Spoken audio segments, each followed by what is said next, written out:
Hey guys, Shemediker, and today I bring you a tutorial on how to solo the Molten Core as a rogue or any class in that perspective.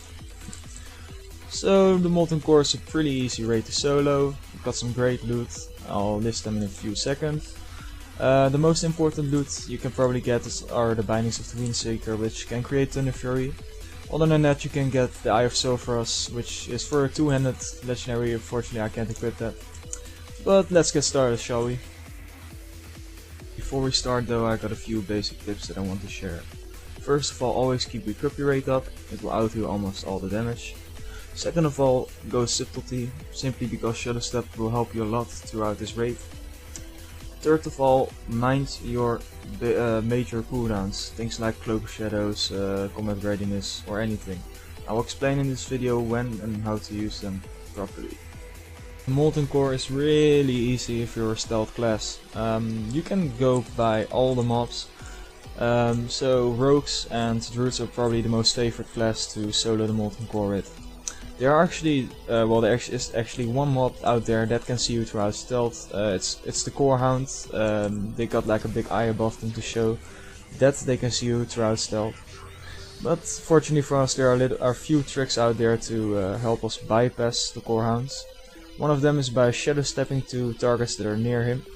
That way you can skip the path that the Core Hound is taking, and you can actually save yourself a lot of time, because finding a Core Hound takes about a few seconds extra, which is something that I rather avoid. Our first boss here is Lucifron.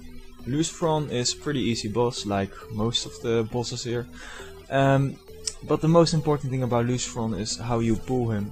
When you get into the room where Lucifron is, you need to make sure that you pull him or his ads outside the range of the Core Hounds, because if the Core Hounds aggro you, you're in a world of hurt.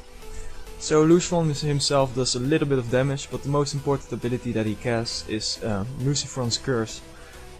What this does is it increases the cost of your abilities by 100%, making things like Hemorrhage, 60 energy, etc, etc. To avoid this, kill him and make sure you use Cloak of Shadows at the end of the fight. This way you will remove the curse, which lasts 5 minutes for the next boss fight. Our second boss is Magmadar. Magmadar only has 3 important things you need to look out for. First of them is you need to pull the boss away from the mobs in the room because of his second ability called Panic, which makes you fear for 8 seconds.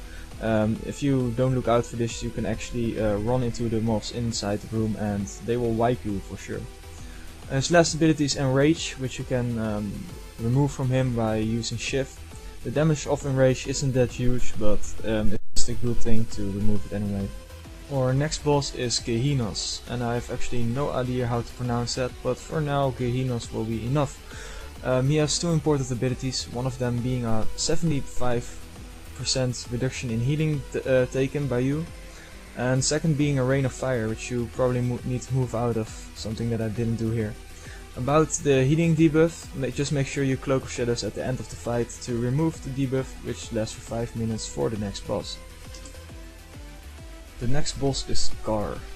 Gar is a really important boss if you want to find the Thunder Fury, because he's the first one that gives the bindings.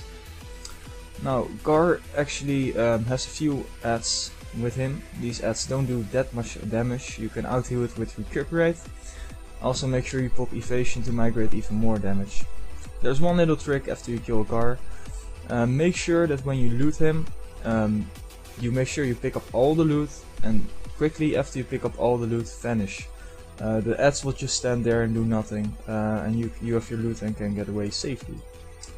There are a few things you need to look out for when fighting Baron Geddon. First of all, Baron Geddon, when entering the area, walks in a weird pattern that is actually very important if you want to take him down the proper way. First of all, the moment you enter, you got a group of mobs to your right. Make sure you kill them and then move on to the mobs in the center of the area. They are taken down pretty easily, but it's very important that you do this, otherwise it will mess up your boss fight. After you take down mobs, pull Baron Geddon and take him into this cave that you just entered from. This way, his Living Bomb ability, which throws you in the air, doesn't deal that much falling damage. One important thing is that Baron Geddon can drop the last part of your bindings of the Windseeker, and if you get it dropped, you can create Thunder Fury. I'm really sorry about this, guys, but for some reason my computer deleted my footage that I made about Shazra. Luckily for us, Shazra is probably in my opinion the easiest boss in the instance. The only thing that he does is he knocks you back. The only advice that I can give you is pull him, well, tank him at the most right edge of the area.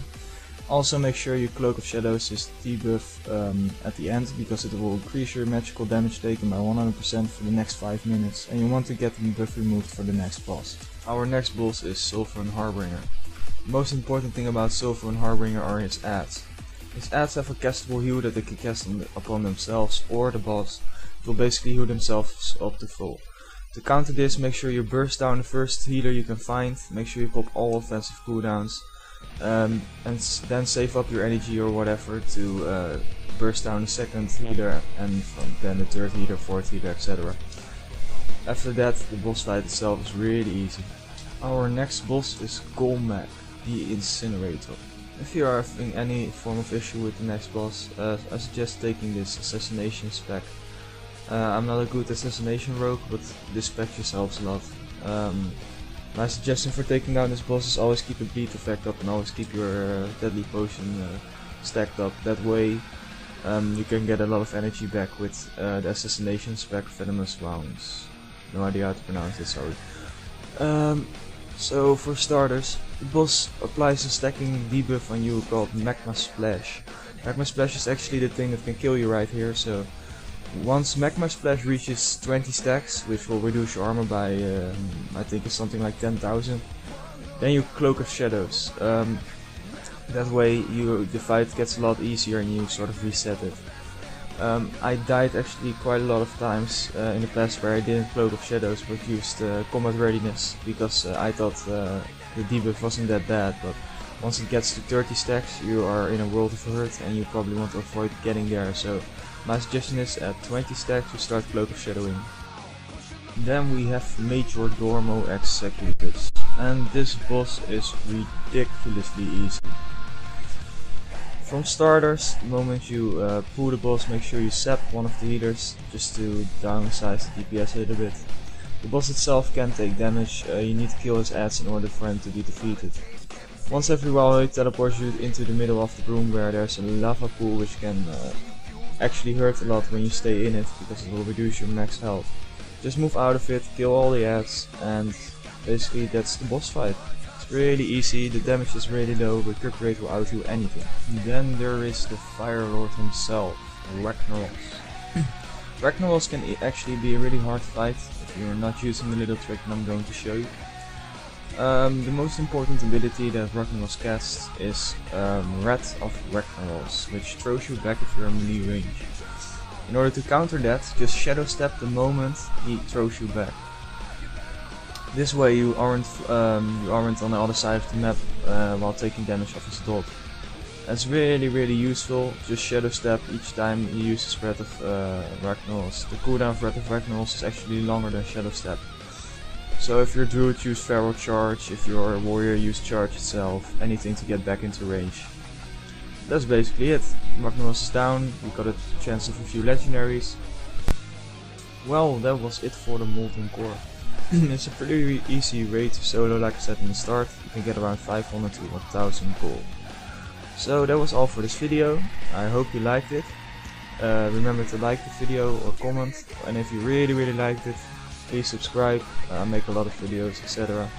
So see you around for the next video, probably tomorrow.